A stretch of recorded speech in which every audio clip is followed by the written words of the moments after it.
Hi everyone, welcome back to another video on my channel. So today I'm going to be doing a design with some pigments. I'm absolutely loving pigments lately. You might have noticed that there's been quite a few videos on pigments on my channel lately and I'm just loving it. So basically when I decided to do the first video with them, they're on my desk and then I just thought, screw it, I'm just going to do a few more with them because they're there, so why not? So I'm just giving you a bit of inspo on how to use those. So first of all, I've done 2 coats of cream satin from Gel Perfection on these 2 nails. And first things first, I'm going to remove the tacky layer from both, like so. And then I'm going to give them a quick buff with an orange, just an orange buffing block. Orange? White? Just a white buffing block even. I'm just literally very gently just going over the whole nail to remove that surface shine. Well, not really shine because obviously I've took the tacky layer off and they do like matte down a little bit themselves, but I just really want to make sure that there is absolutely nothing on this nail that my pigment can stick to, like in a place where I don't want it, sort of thing. And this will just make it really, really easy to brush off any excess in places that you didn't want it. So I'm just making sure that I've done that first of all.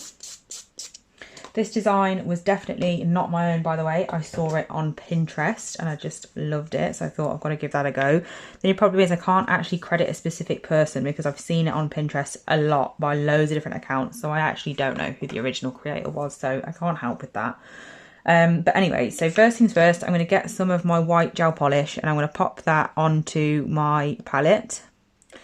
So my biggest tip here is you want to use gel polish or gel paint as long as it has a tacky layer to it when it's cured.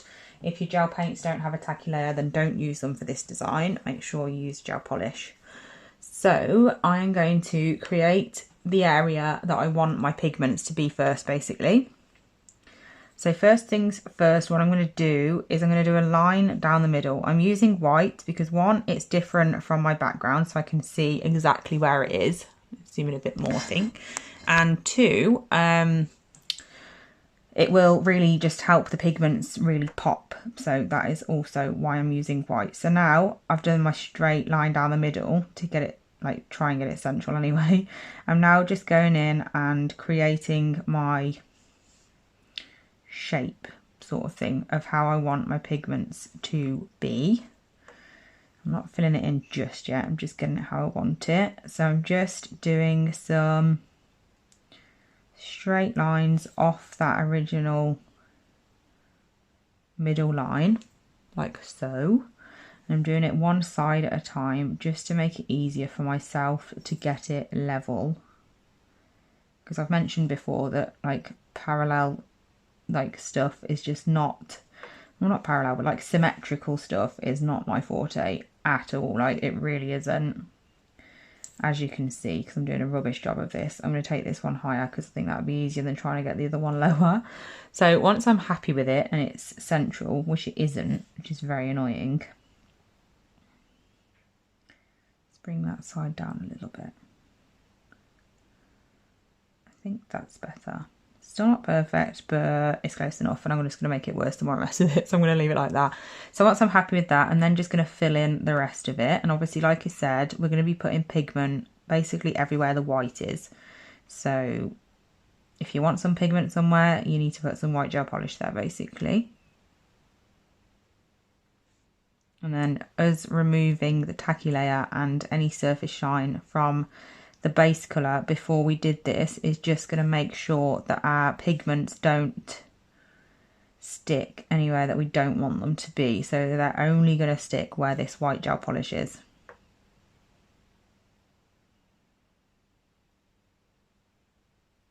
So just making sure to get rid of any air bubbles as well, because they can pop in the lamp and it'll mean that those areas where the air bubbles are, I'm getting this everywhere, those areas where the air bubbles are have no polish on them, and then there'll be obviously gaps and it'll just look strange. So I'm trying to get rid of those before we pop it into the lamp. And then once I'm happy, I will put this one in. I'm getting really bored of this process with air bubbles now. There's so many little tiny ones. That one's nearly gone. There we go. I'm just going to get rid of this one here. I'm not even in focus as usual.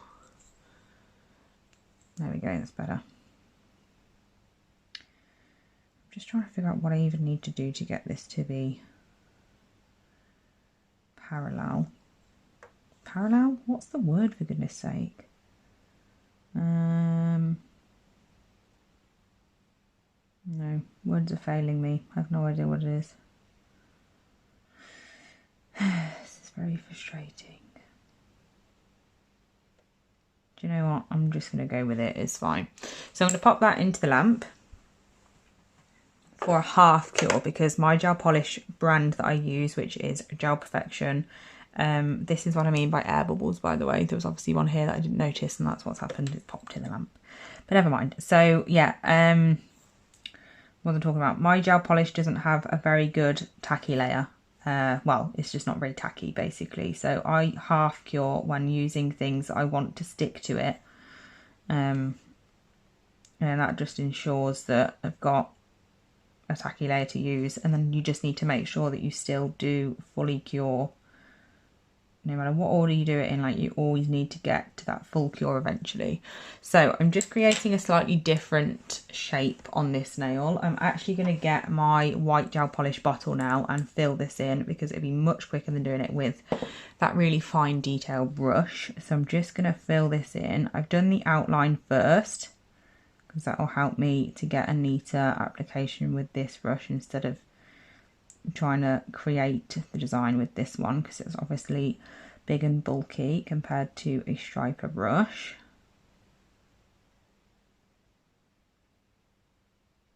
And once I've done that, I am just going to go over with the striper again, just to refine the shape. It would help if I'd actually put some polish on it, really. I'm just going to get that corner back. It doesn't really matter about the edges, because we are going to outline it anyway at the end, but it's still nice to have it looking good. So I'm just going to make sure that the polish is absolutely everywhere. And then once I've done that, I'm going to pop that in for a half cure. I'm going to bring the other one out in the meantime. So the colours of pigments I'm going to be using are here. They're all from Tia's Beauty. I've got apricot, which is this one, orange, yellow and pink. They're all beautiful colours. So basically I just make sure to tap them on the desk just like this, just to make sure that none of the product is sat up like in the lid area, because then when you take the lid off it's a little bit tidier. So I'm just going to pop a bit in my lids, because we don't need the whole pot, because it's just more likely that I'm going to tip it up and get it everywhere. And we don't need all that product that's in the pot anyway, because they come with loads. They're from Tia's Beauty, so obviously you can get them from there. The link to that, to their website, is in my description box, along with my discount code that you can use for them. As always, it's always there in every video, whether I use their products or not. Same with every other brand that I have discount codes for. So just be aware that this makes a mess.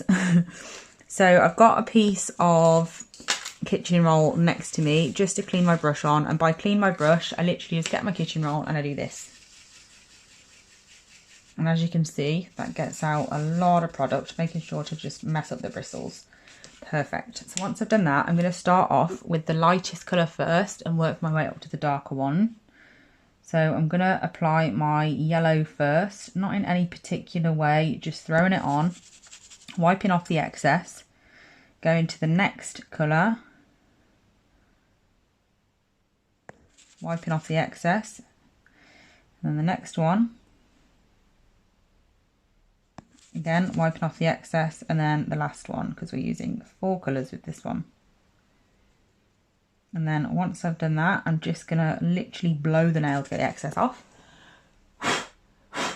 And then I'm going to pop that one in the lamp. This is what it looks like at the moment.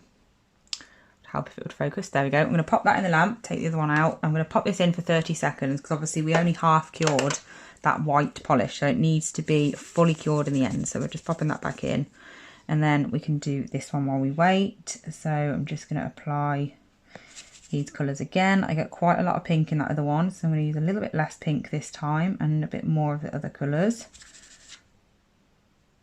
I'm going to sneeze. I will pause the video if I do, because none of you want to hear that. It's definitely coming. It's tickling my nose. So once I've done that, blowing it again. If there's any gaps, make sure you fill them with some colour. Again, just popping that in the lamp for another 30 seconds. I can bring the other one out now. My nose is running, that means my sneeze is very close. And then I'm just going to use my powder brush to just dust off the excess. And because we buffed that previous like colour underneath, it will come off really easily. That's the joy of doing that first. It's an extra step, but it makes it so much easier in the long run, like after. So you can either go straight in with the step that I'm going to do now, or you can like base coat the nail to smooth out your pigment, because the problem is by doing it the way that I'm about to do it is if you mess up this step, you can't really fix it without affecting your pigments. So it's a bit silly really, and me saying that just proves it, because I'm telling you it's silly and I'm still doing it, but it's really late at night and this is the last video I've got to film, so I'm sort of just at the point now where I'm like, you know what, just go for it. If it goes wrong, it goes wrong. You get the idea of the design anyway, it's fine. So I'm just going to get my black gel polish now. I'm using Blackout, but obviously you can use whatever black you usually use. And I'm basically just going to paint lines outside of this design. So we're going to outline it basically. Super, super simple, but so effective. I loved this design when it caught my eye on Pinterest. I just thought I'm going to have to create that for a video at some point, and here we are. I do need to get a new one of these brushes because I've absolutely wrecked this. Silly really, because it's my absolute favourite brush and I just do not look after it. So I need to get one like for good and then one for just YouTube. So again, I'm just gonna do the other side now.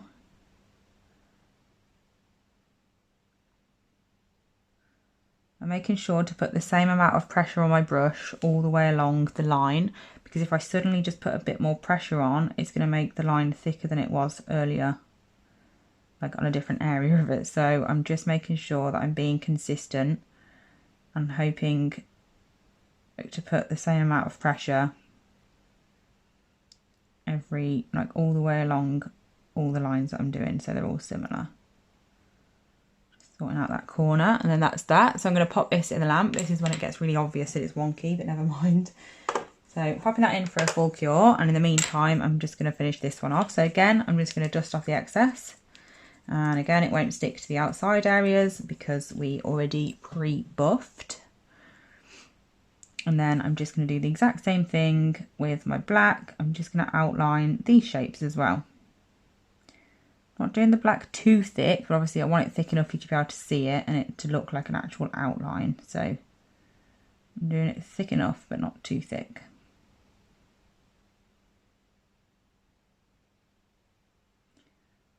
Just want to neaten up that corner. And then again, do the other one.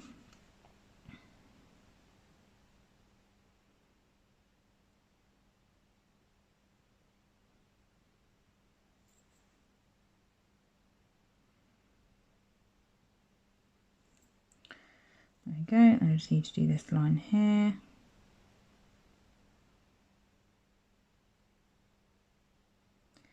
Again, trying to be consistent with my lines and the thickness and everything. Took this corner a bit too long. Instead of doing the probably quicker thing to do and fixing it, I'm just going to leave it. So that's that one. I'm going to pop that in the lamp for a full cure, and then the other one should be ready to top coat now because that has had a full cure. So I'm going to pop my top coat on, and then obviously this is where you sort of see it come alive. You could matte top coat at this point as well if you wanted to, but I am going to gloss top coat just because I love gloss. I think it really makes neon pigments pop when you have a glossy top coat. The matte top coat can obviously dull them a little bit, and I don't want to dull them, I want neon. So having that white underneath also gives a really good colour payoff for your pigments as well. So that's going into the lamp. Once the other one is fully cured, I will top coat and cure that and then show you what they look like at the end. So here they are all finished and top coated and everything and cured. I'm so happy with how they turned out, and it's super easy to be fair, and just another idea of what to do with neon pigment. So I hope you enjoyed this video. Thank you so much for watching, and I'll be back with another one soon. Bye!